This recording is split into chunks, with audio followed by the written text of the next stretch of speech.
Welcome back. I took a small break to recharge my creative energies so that I could be fully prepared when I present this information. And so, as we promised, we're back with a new series, and the title of the series is Tools for Success. And so, this whole series will be geared toward the concept of uh, growing our business. And if an individual has thoughts and they've contemplated how to get into business for themselves, then I'm sure that these tools will help them also. So now the first tool that I would like to discuss with you is diversifying. Well, what does that mean to diversify? Uh, what connotation does that have in regards to business? Well, a working definition of the word diversify means to enlarge or vary the range of products or the field of operation of a business. And so, in regards to diversifying, there's an author. His name is Roy L. Smith. And he made a quote that I think is very timely, and it goes along with our discussion. He said, "Discipline is the refining fire by which talent becomes ability." So, through use, talent becomes ability, and ability becomes a service if it's done in behalf of others. And a group of services that are offered to the public, well, that's a business, isn't it? So now, how does that fit in to the discussion that we're having in regards to diversifying? Well, uh, the ability to diversify is really based on the skills that an individual already has within themselves or skills that they picked up along the way through use. So now when we're talking about diversification in the business, it's used to expand. More importantly, it's used to expand into markets and industries that haven't currently been explored by this particular business. And so diversification is very important because you understand that regardless of how the market is now, and when we say market, we're talking about your ability to bring in customers, to service them, to keep your business afloat, regardless of how the market is now. And it may be fruitful. Diversification or expanding is necessary to continue to have stability in your business. So that's actually just preparation for the future. If you choose to diversify into other products and services, you're preparing yourself and your business for the future. Because, as we mentioned, you can never take for granted the stability of your business. And as a business owner, or as an individual who is contemplating starting a business, it's your responsibility to do what you can to keep your business afloat, to keep it stable. And then also you come to realize that diversifying is a cycle. Because what an individual does is they find a new field, a field that they're interested in, they explore that field, and then they see if that field can become profitable, if it can produce profit for their particular business. So it's a cycle. After you do one, you just naturally go into the other. And it's a cycle that if you are a good business owner, if you are business minded, this is a cycle that continues throughout your business. It never stops. It's something that continues to drive you because you want to make sure that your business is one that's long lasting. So now, this is achieved, this diversifying, as we mentioned, by adding new products, services, or features that appeal to customers in that new market. So now, the question naturally is then, what new products should be added? And at this particular point, usually individuals who are in managerial roles or the owner of the business would make a judgment call in regards to what new services or products would be offered. But what would be the wisest way to approach this? Well, the wisest way to approach it would be to listen to your customers. Why do we say that? Because your customers will tell you which products or services or new features that they need. Because really, in considering what new products to add or what new services to offer, you have to take into consideration which one of these products or services would add value for your customer. Because value to the customer means more profit for your business.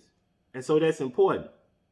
So those products that you choose, a good way to gauge whether or not you should implement a new service or adopt a new product is to see what your customers are saying. Let's take, for instance, if you are in the business of maybe mounting televisions, right? Or you're in some other technical aspect of the work world. If you're mounting a television, are your customers asking you also to set up surround sound?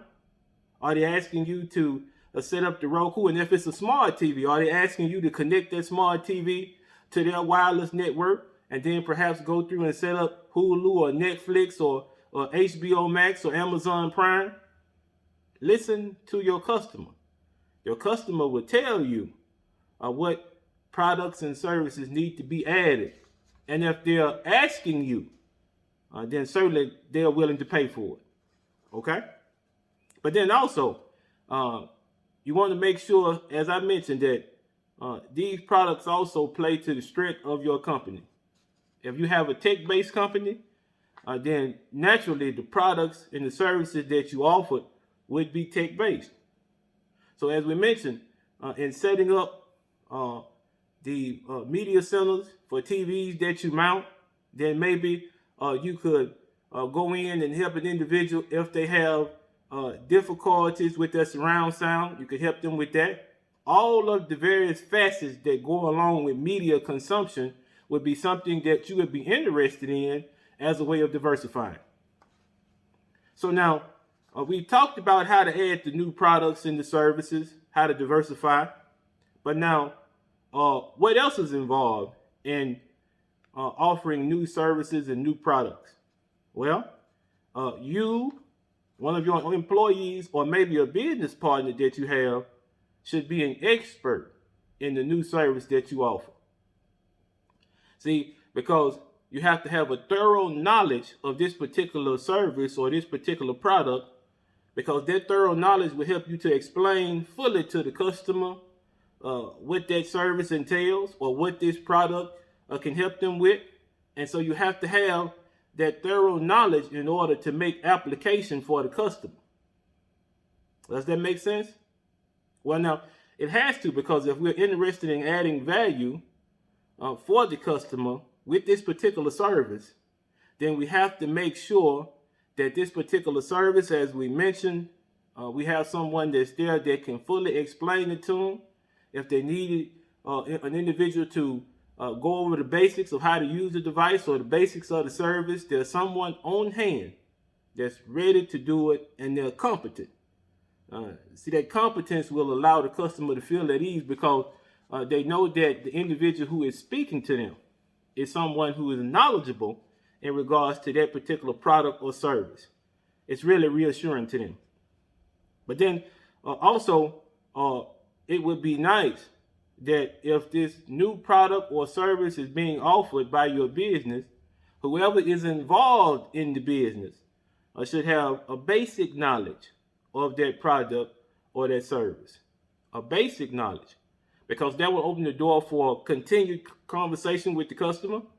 And then the individuals who have a basic knowledge can then hand over to those who have a more thorough knowledge, and then you can seal the deal with the customer. So now, that thorough knowledge, as we mentioned, is necessary.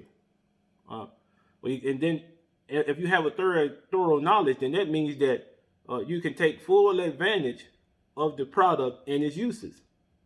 You know what things the product can do, what it's capable of, and what it's not capable of. You know which way to steer the customer so that they can get the best value for their money. So now we've talked about two things in regards to diversifying. We talked about what product services could be added to go into a new market. Then we discussed the need to have personnel on hand that are thoroughly acquainted with these new products or services, so that they can be of use to the customer, but in a pragmatic, practical way. What is diversification? I'll give you an example. And now this particular example is one that you can use and see that you can start on a small scale, and then your business can gradually grow to an even larger scale. I'll give you an example. We have a gentleman, his name is James. And since he was little, he had a propensity for technology. Yes, he had a talent for dealing with technology, but especially personal computers.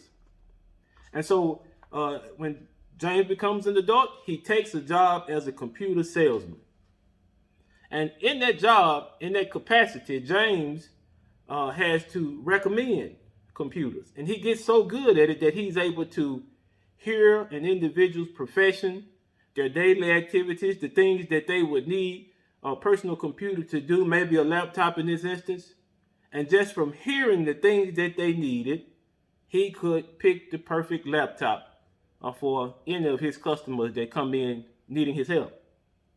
So now, how can James take this ability, this talent that he already has, and diversify into his own business?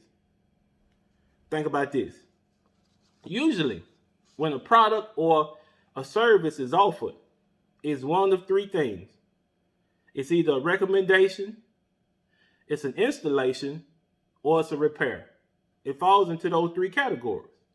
And so in James' case, now that he's a salesman and he can recommend devices to his customers, a step further would be to initiate installation of those devices. A customer purchases a laptop.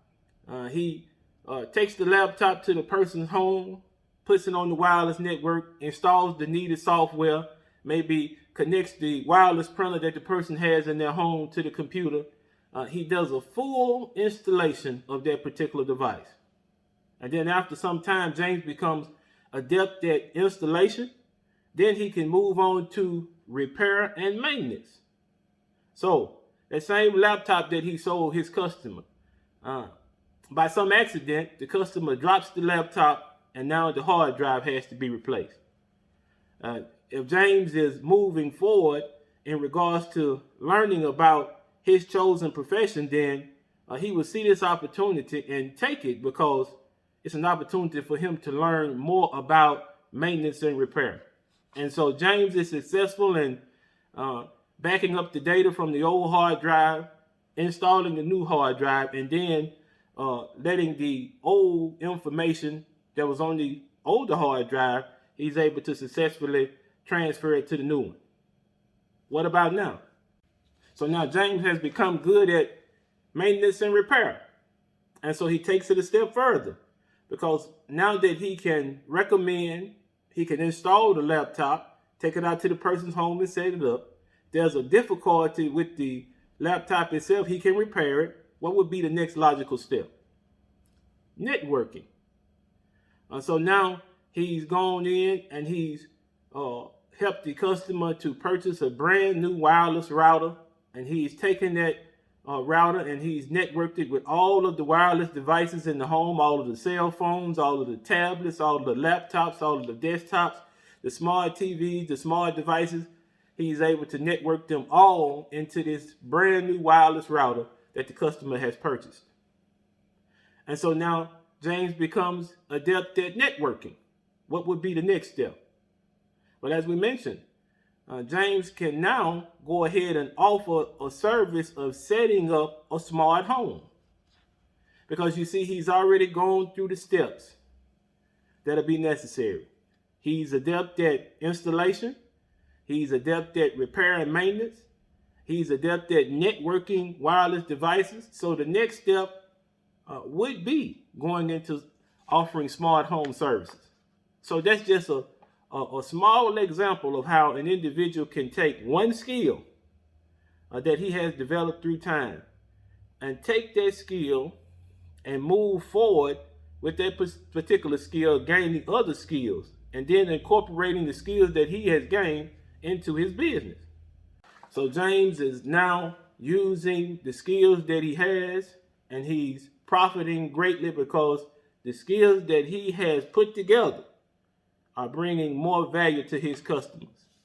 And certainly, James is able to maintain the stability of his business because he's always growing, he's always evolving, he's always changing to meet the needs of his customers. So now, in review, what have we discussed that has to do with diversification? Well, first of all, we'll say that diversification is done to provide stability, first of all, for our businesses, because it is our responsibility as business owners to prepare for the future.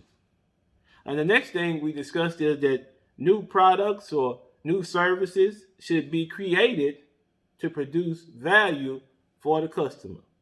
And that value that the customer sees in the product or service results in greater profit for your business.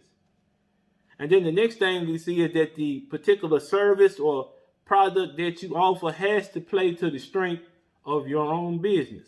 If you're in the tech field, the products and the services that you offer should be in the tech field. If you are or maybe a landscaper, then the products and services that you offer should be one that is grounded in landscaping. What about the next one? And then finally, all of the products and services as a business that you offer should have the right people in place to support these services and products. As we mentioned earlier, we need individuals who have a thorough knowledge of the service that you're going to offer or the product that you'll be offering. And that's so that when customers interact with those individuals who have that thorough knowledge, it puts them at ease because they understand that your business is prepared to help them with whatever they need. And then we had that nice example of James and how it is that he took that one skill of being a computer salesman, and through time he stepped through various capacities until he got to the point where he was able to offer smart home services. But then at the same time, there are so many other services that he could offer also because of his experience of being a technician. So he could repair those devices, being an installer. And then, as we mentioned, he got into networking also. So all of those things that we talked about today, they can serve to help a business not only to grow, but to remain stable.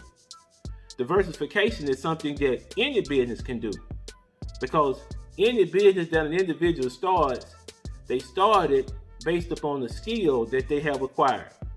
And any skill that you have acquired can be built upon to offer more and more skills. And therefore, the premise is to provide skills that add value for the customer, and in return, the customers will keep your business afloat.